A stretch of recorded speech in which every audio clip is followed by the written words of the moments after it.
Sight reading is one of those words that I feel like has gotten a bad rap. Don't you think so? Piano sight reading has turned into this thing, much like talking about technique and actually just meaning scales, or talking about technique and actually just meaning Hanon.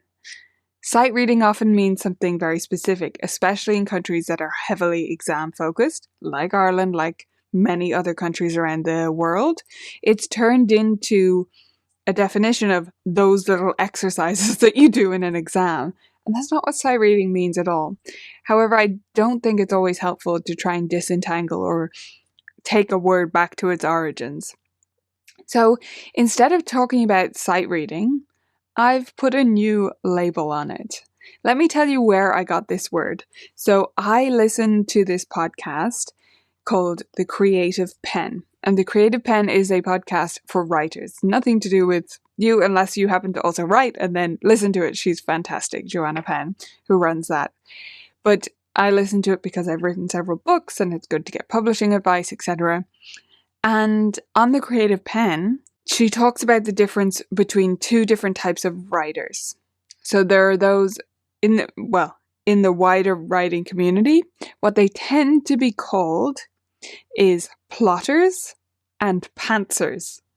So what they mean by that is the plotters are the people who plot out their entire story and they map it all out ahead of time. And the pantsers is referring to flying by the seat of your pants. That's why they're called pantsers. But Joanna Penn, the host of The Creative Pen, she's not such a fan of the term pantsers. And she is a pantser, meaning she's not one who plots her books well in advance and does every detail. So she prefers the term discovery writer for her own style of writing. And I think she's right. Pantser does have this sort of negative connotation, like, oh, you couldn't be bothered planning, so you're just flying by the seat of your pants, when actually it's a story that's unfolding to her. And so I've borrowed it to apply to sight reading. Because instead of talking about sight reading, I think we should be talking about discovery playing. Because when I think about my sight reading, which is one of my favorite things to do now that I'm not in the exam system, that's what I'm doing. I'm discovery playing. So one of my favorite things to do with my own musical skills is not perform for others. Sorry, I'm not a performer. I know some people hear that you're a teacher and not really into performing and they're like, oh my God. But that's not my bag at all. I don't like being the center of attention, at least in that way. Sure, I do a YouTube show or whatever, but I don't want to be up on stage. I do perform at my students' recitals, but that's it. It's not my favorite activity. I'm also not in a band or anything like that. And I do play a bit by ear, but mostly as a not forced skill, but something I do have to put a bit of effort into so that I become a better teacher for my students. But my natural mode, the thing I love doing, is reading music and discovering what it sounds like. And that's sight reading. Taking out a book that I've never heard before and opening it up and sitting there and playing through it and maybe sipping some wine or some coffee or tea in between songs, in between pieces, and seeing what they all sound like and experimenting with them a little bit. I love that. That's my favorite activity. And calling it sight reading, which I have done in the past, I say sight reading is one of my favorite things to do, because it is technically sight reading, but I think it needs a rebrand.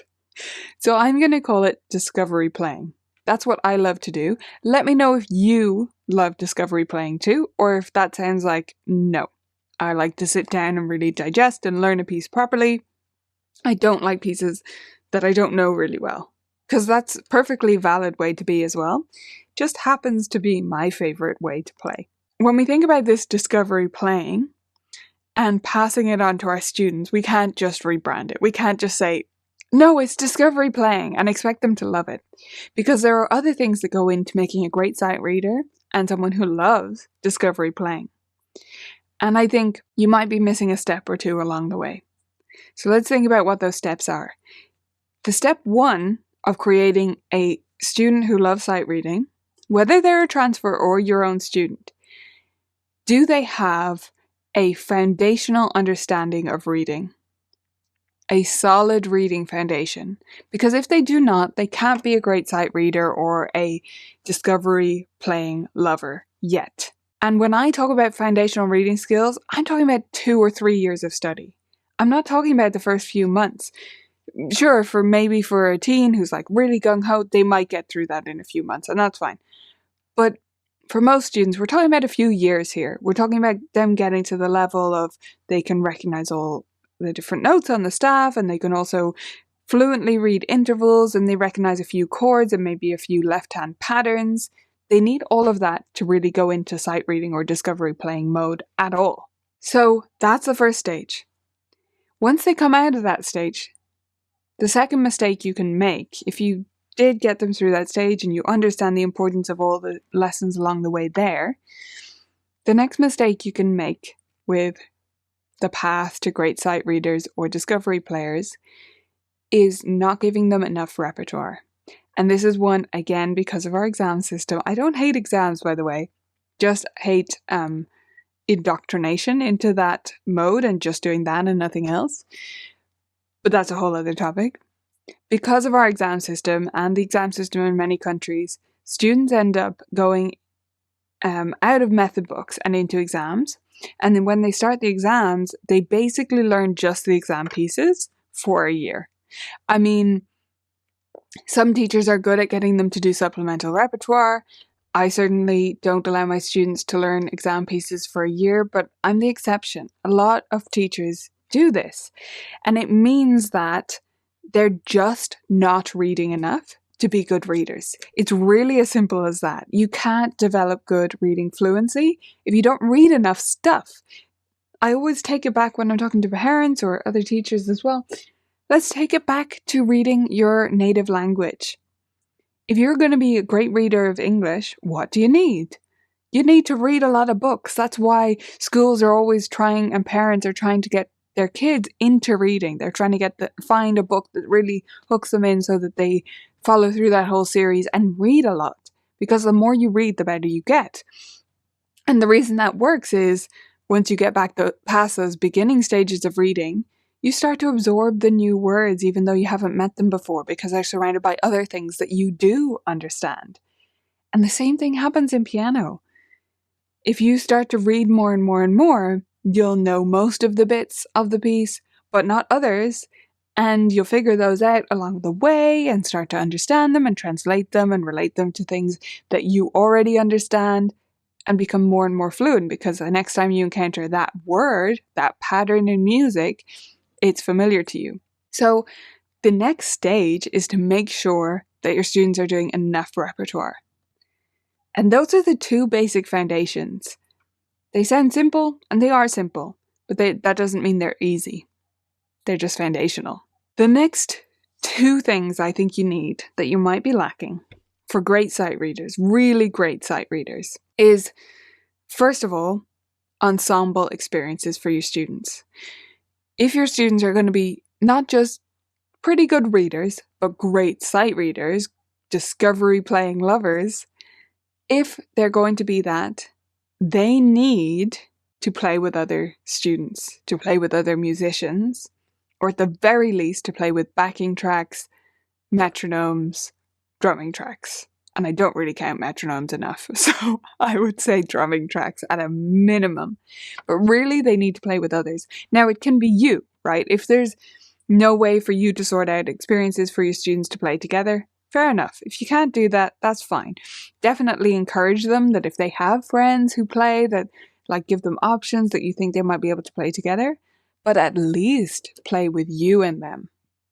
Because the reason that is so important to sight reading is it keeps the train moving. If you keep the train moving. So if you're going to play with them, don't pander to them. Don't make it easy. Don't be kind. I was saying this to a teacher who works here the other day. Don't feel like you're being kind by slowing down or helping them when they pause at a bar line. You're not being kind. What's kind is to prepare them for it. So before you start, you say to them, okay, this train is not going to stop moving. Do your best to climb back on Don't worry if you can't, just listen to me until the end and then we'll start again. So that they learn the momentum. And that's what you need for really great reading. You need the rhythm, you need the momentum, you need the tempo to stay solid. Much more, as we know, than you need the right notes. The final layer for me, and I'd love to hear your thoughts on this in the comments, final layer for me is about validating other areas. What am I talking about? Well, we can get so hyper-focused on reading as teachers, and it's partially because it's hard. I'm not saying playing by ear is not hard, I'm just saying there's so much to reading, and there's so much tradition behind teaching reading that sometimes we get stuck in that mode, and we don't validate students wanting to learn other things. So if your student loves playing by ear, if they learning off YouTube tutorials, don't act as if reading is far superior to any of those things, because all you're doing then is backing them into a corner. If they believe in their core that they love playing that way, whatever way it is, from lead sheets, by ear, from YouTube tutorials, by rote, if they love playing that way, and you act as if reading is the one and only, or at least the best, by far, then you're backing them into a corner. It's like any argument, and I won't get political, but imagine a political argument that you're having with someone, and you think you're in the right. The more you insist that they're an idiot for thinking what they think, the more they're going to be defensive against you, because you would do the same thing. That's just human nature, and it's human nature just as much for teenagers and kids as it is for adults. So don't put them in that position. Also, don't put them in that position because it's not true, right? Reading is not better, but we end up implying it sometimes even though we don't think it. So just be careful around your prioritization and how you talk about reading versus the other skills that you're teaching, so that you don't back students into that corner where they end up saying, I quit, or I'm just not going to practice the reading at home and I'll show up and not be prepared with it every week and just be stubborn about it because my teacher is acting like my music doesn't count. My pop music, my YouTube learned things. And I'm not saying like the YouTube learned things are always the best possible quality. I'm just saying that they're valid. They're a valid way to make music. We might look at them and say, oh my God, how long did that take you? Because have you tried to learn off one of them? Oh my God, so long. It's excruciating if you already know how to read music and you're just thinking, just give me the sheet music. Like I can just read this. And it'll be so much easier. But their reading is not up to that standard yet, and maybe they just enjoy learning that way, and that's fine. And maybe it also opens up repertoire options that they don't have in their reading work with you because you can't access the sheet music for those things, or it's, not copyright appropriate, which is totally fair, or it's just not good in an arrangement for piano, but they still want to do it somehow. So it's not just about YouTube versus reading. I'm just giving that as an example. Be careful about backing students into a corner, right? So let's go over those 4 sort of stages of understanding how to create great sight readers or discovery players in your studio. First of all, don't undervalue the first 2 to 3 years of teaching reading properly. And if you have a transfer student, that probably, if they didn't have a great teacher before, that kind of counts for their first 2 to 3 years with you. You're going to have to lay those foundations. Don't expect them to sight read well. Next, you need to make sure, as they graduate from that stage, that they still have enough repertoire, that they're still learning enough pieces per year. And that means learning a variety of repertoire at different levels, not always the challenge pieces all the time. Number 3 is to make sure they have ensemble experiences, that they're playing with other musicians, even if it's just you, even if it's just a drumming track. Do your best to create that experience. And then number 4 is to make sure to validate other areas of music so that they don't feel like you think reading is the only important thing in the world, because that'll just back them into a corner and make them turn against it in many cases.